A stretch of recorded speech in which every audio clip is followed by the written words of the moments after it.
வணக்கம். இன்றைக்கு ஆடி அமாவாசை.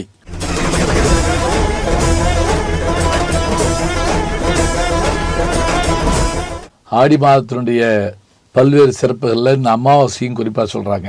இந்த அமாவாசை இன்றைக்கு தாய் தந்தையரை இழந்தவர்கள் அல்லது பிதர்களுக்கு கடன் செய்பவர்கள் இவர்களெல்லாம் இந்த நாட்களில் நீர்நிலைகளில் சென்று பிதர்களுக்கு வேண்டிய கடன்களை செய்வார்கள். அது என்னங்க நம்ம இங்கே செய்கிறது அங்கே போய் சேர்ந்துருமா அப்படின்லாம் ஒரு கேள்வி கேட்போம். இவையெல்லாம் ஒரு நம்பிக்கை தாங்க. எல்லா மதத்துலேயும் ஒரு நாளை வைத்து அந்த நாளில் சென்று வழிபாடு செய்தல், கல்லறைகளில் வழிபாடு செய்தல், மூத்தோர்களை வணங்குதல் என்ற ஒரு வழக்கம் வைத்திருக்கிறார்கள். அது மாதிரி தான் இதுவும். அடுத்ததாக பார்த்தா சூரியனும் சந்திரனும் ஒரே திசையில் ஒரே நேர்கோட்டில் வருகின்ற நாள் இந்த நாள். சூரியனை பிதிர்காரகன் என்றும் சந்திரனை மாதுக்காரகன் என்றும் நம்முடைய முன்னோர்கள் அழைத்து வந்தார்கள். அதாவது சுய ஒளியை உடைய சூரியன் வேகம், சக்தி, ஆற்றல், வெப்பம், வெளிச்சம் என்ற பல்வேறு தன்மைகளுடையவன். அவனை தந்தைக்கு நிகராக நாம் மதிக்கிறோம். அதே போல அமைதி, சாந்தம், அன்பு இவையெல்லாம் சந்திரனிலிருந்து பெறுவதால் அது தாய் ஸ்தானத்திலே வைத்துக் கொள்கிறோம். இவை இரண்டும் ஒன்றாக சந்திக்கிற நாளில் நாம் பிதர்களுக்கு வேண்டிய அந்த செயல்பாடுகளை செய்கின்றோம். இந்த நாட்களில் பல்வேறு கோவில்களில் இந்த பிதர்களுக்கான வேண்டுதல்களை மக்கள் செய்வதை பார்க்கிறோம். இத்தனை பெருமைகளுடைய சித்தர் வழிபாடு, பிதர்களுக்கான வழிபாடு, நீராடுகின்ற தன்மை, முதியோர்களை வணங்குதல் என்று இந்த அமாவாசையை நாம் போற்றி வணங்குகின்றோம். ஆடி அமாவாசை அதிலே மிக குறிப்பான ஒன்று. இந்த நாட்களில் சதுரகிரி மலைக்கு சென்று அங்கு இருக்கக்கூடிய இறைவனை வழிபடுவதும் நம்முடைய வழக்கங்களில் ஒன்று. சதுரகிரி மலையை பற்றியும் தொடர்ந்து காண்போம்.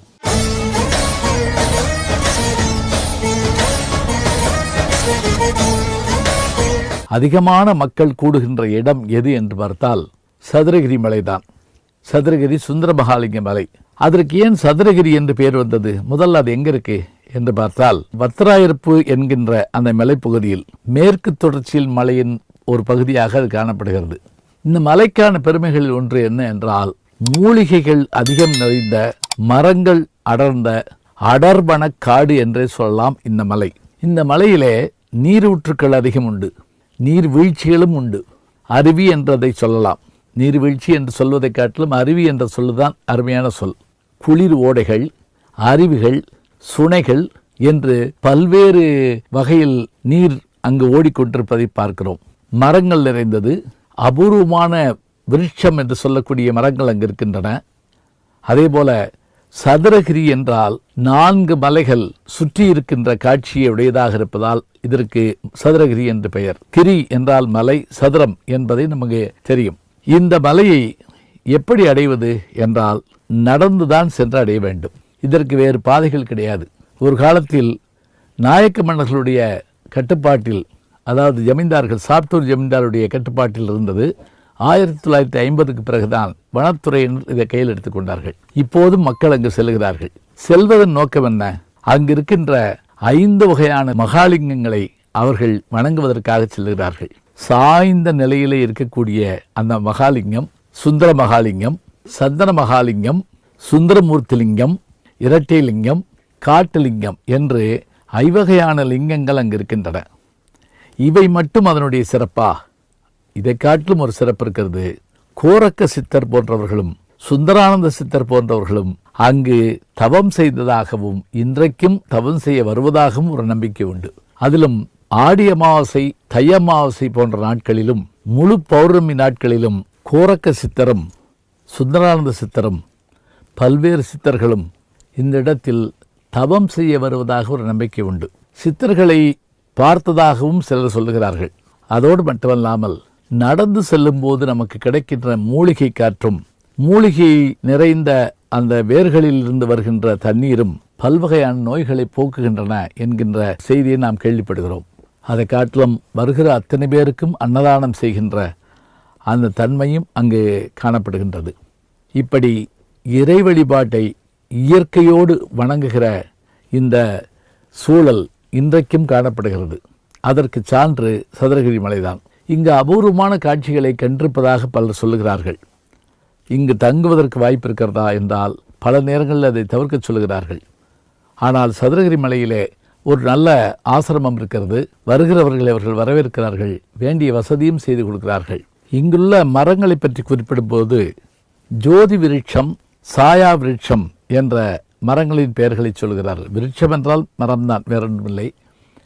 அதே போல அங்கிருக்கக்கூடிய அந்த மூலிகைகள் நிறைந்த தண்ணீர் சுனைக்கு உதகம் என்று பெயர். அது குழம்பிய நிலையில் சேர் போலவும் மேலே தெளிந்த நிலையில் நீர் போலவும் இருக்கின்ற அந்த தண்ணீர் பல்வகையான நோய்களை குணப்படுத்துகிறது என்று அங்கு சென்று வருகின்ற பெருமக்கள் சொல்லுகிறார்கள்.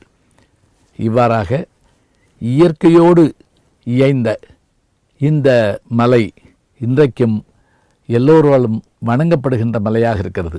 சிவபெருமானை மலை வடிவத்தில் காணுகின்ற அந்த வாய்ப்பு திருவண்ணாமலையில் இருப்பதைப் போல சுந்தரமகாலிங்க கோயிலும் இருக்கிறது. சுந்தரம் என்றாலே அழகு. சுந்தரகாண்டம் என்கிற போது அது இலங்கையினுடைய அழகும் சீதையினுடைய அழகும் சொல்லப்படுவது போல சுந்தர மகாலிங்க மலையினுடைய அழகு மரங்களால், மூலிகை செடிகளால், சுனை நீர்களால், சித்தர்களின் வரவால், சிந்திக்கின்ற அந்த ஆற்றலை பெருக்குவதற்கான இடமாக இன்றைக்கும் திகழ்கிறது. வாய்ப்பிருந்தால் ஒரு முறை, வசதி இருந்தால் ஒரு முறை, ஏன்னா உடம்பு அதுக்கு ஏற்றபடியான நிலையில் செல்லணும். மாதம் செல்லுகின்ற முறையும் உண்டு. மாதம் வருகின்ற அமாவாசைக்கும் செல்வார்கள்.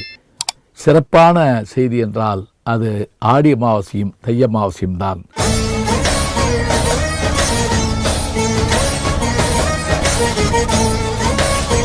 சுந்தர மகாலிங்கத்தினுடைய அருமையை அறிந்து கொள்ளுங்கள். நல்ல செய்திகளை நாளும் சிந்திப்போம். நாளை சந்திப்போம். வணக்கம். ஜி ஞானசம்பந்தன் யூடியூப் சேனல் பாருங்க. உங்களை தேடியே உங்க வீட்டுக்கு வருது. கேட்காம ஒரு விஷயம் உங்களை தேடி வருது பாருங்க, அதை பிடிச்சி வச்சுக்கோங்க. நாளும் நல்ல தமிழ் கேட்க முனைவர் ஞானசம்பந்தம் அவர்களின் கேளுங்கள். கண்டிப்பாக கேளுங்க. நான் கேட்டுட்டு இருக்கேன். யூடியூப் சேனலில் சேர்ந்து Instagram, Facebook, Twitter, blog, WhatsApp channel என்று அத்தனையிலும் நான் முன்தொடர்ந்து செல்கிறேன். நீங்கள் பின்தொடர்ந்து வாருங்கள்.